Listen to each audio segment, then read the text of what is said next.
Who will win more than $40,000 in prizes in the mega massive Oh My Goodness Mary Mortgage giveaway from Cable Bahamas?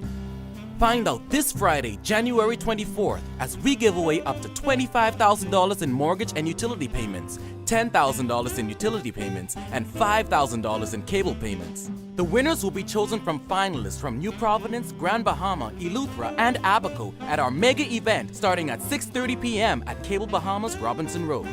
There'll be free food, drinks, and prizes, so come out to party with us. And you can watch live on Cable 12 starting at 7 p.m. with our very own Uncle Darrell Miller. There'll be free live entertainment from international recording artist and face of Cable Bahamas, Angelique Sabrina, as well as Autumn Joy Dames and me, Tony Lowe.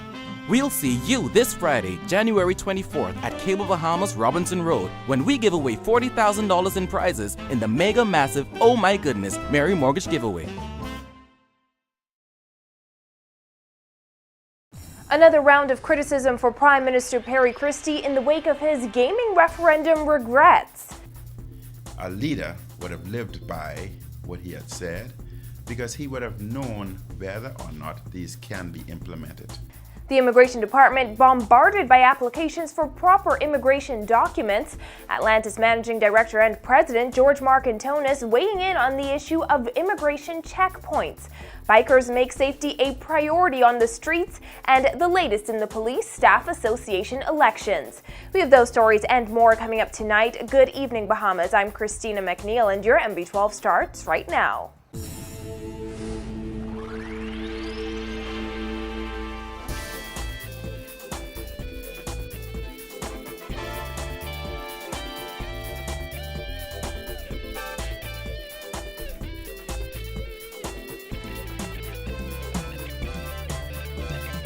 Thanks for joining us. Prime Minister Perry Christie's recent comments on web shops have ignited a firestorm as the gambling referendum anniversary approaches. Criticisms continue to pour in after Christie admitted he regrets going to referendum and said he should have instead taken the bold step of regulating web shops upon coming to office. Nakia DeVoe has the latest.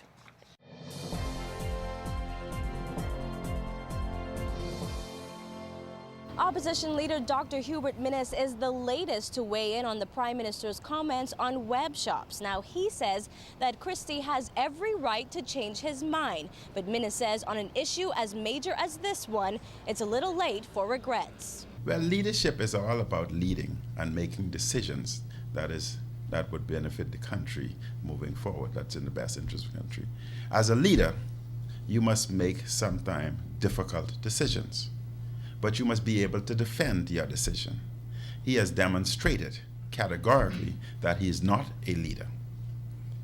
A leader would have lived by what he had said because he would have known whether or not these can be implemented. During an interview with the Nassau Guardian, Christie hinted that the government might still regulate web shops. Minnis said while Christie has a right to change his mind, so do the Bahamian people. The opposition leader said Christie should go back to Bahamians so that they can also be given an opportunity to change their minds about voting him into power. Because the Bahamian populace has been taken for a ride.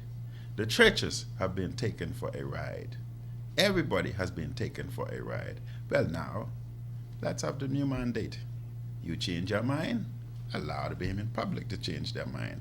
Many members of the public took to social media website Facebook to express their outrage over the Prime Minister's comments. Many of them criticized Christie for what they called his indecisiveness and questioned why he didn't come to this conclusion before he spent $1.5 million on a referendum.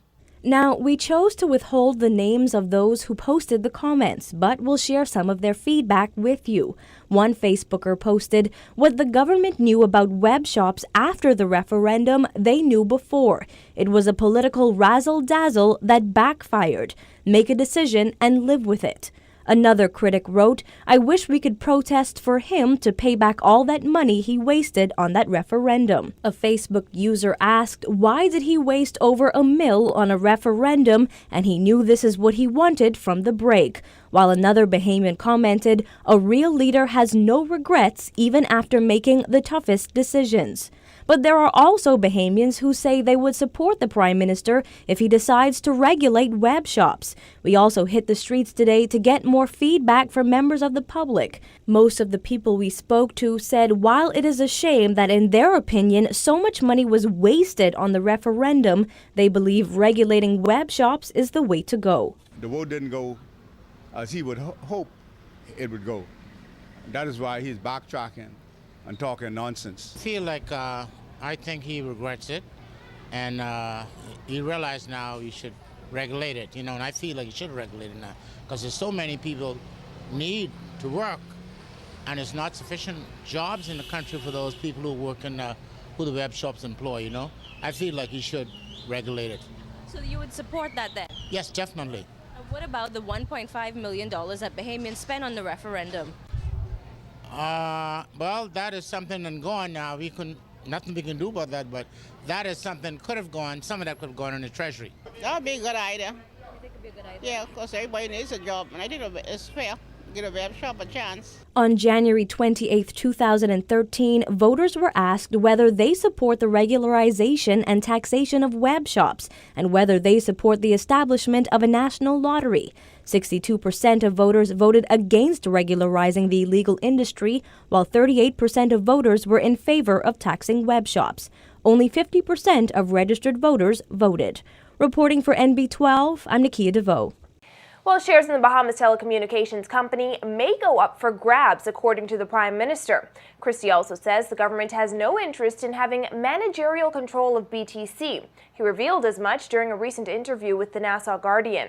When Christie took office in 2012, the government announced it was shelving the Ingram administration's plans to offer 9% of BTC shares to Bahamians. The Prime Minister says, however, the focus at this time is concluding the deal with Cable and Wireless Communication for majority control of BTC. An announcement on that deal is expected shortly as Cabinet met today. Prime Minister Christie, however, offered no comment to reporters this afternoon.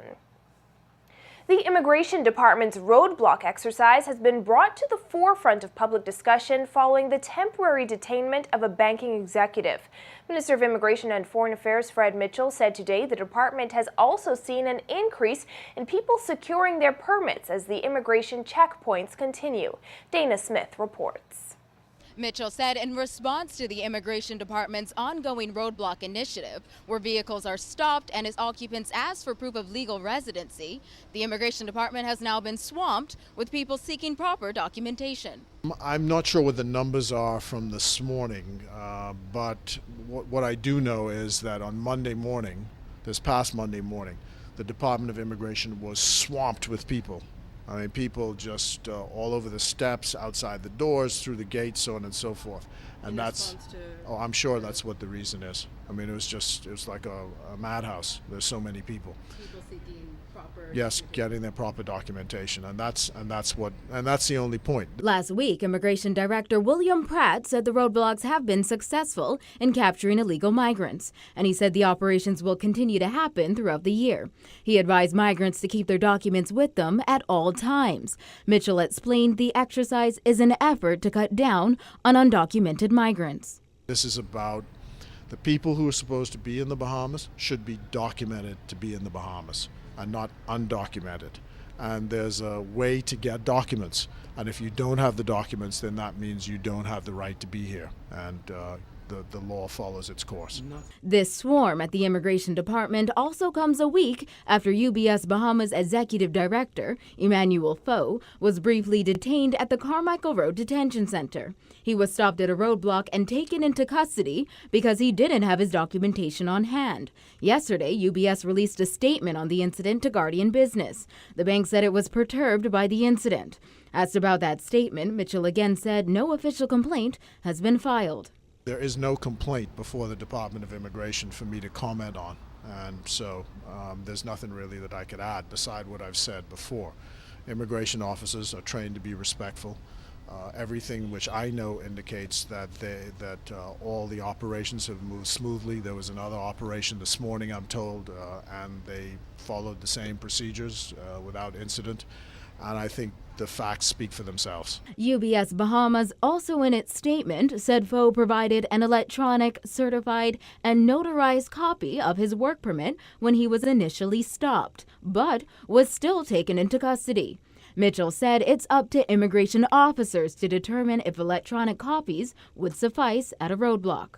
I'm not an immigration officer, I deal with policy issues, and that's for immigration officers to make a judgment as to what they accept as evidence or not evidence. That's not an issue for me. Reporting for NB12, I'm Dana Smith.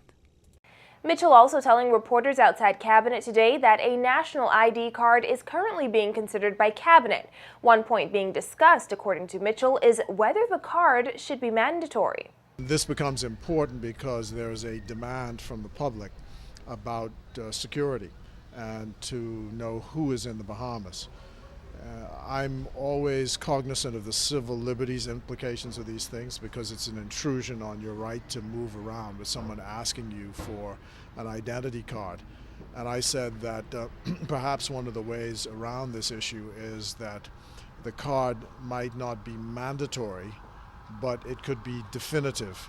That's for the Attorney General's office, and we've had some feedback from the judicial side about whether or not it should be made mandatory. Some people say you should just simply do it. But, I'm always aware of the civil liberties implications, and I'm sure the Cabinet will have an ample discussion over that. As for the price tag for implementing such a system, Mitchell pointed to a similar system used in a Central American country that cost around $2 million. Mitchell also notes the government already has the technology in place to create the cards. When I was in Panama, there was a presentation made by an Israeli firm who wants to be a vendor for the system. And they said that in implementing it in Panama, they spent about $2 million US to do it. The card in Panama is free for the first time. If you lose it, it becomes $10 for the next time. So it's not terribly expensive per person. Mitchell says everything will be discussed before any such ID card is implemented.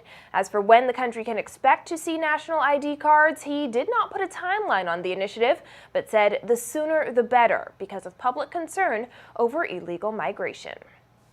Well, Atlantis President and Managing Director George Marcantonis also weighing in on the recent rounds of immigration checkpoints, and specifically the detention of a top UBS executive. We asked Marcantonis his views on the issue.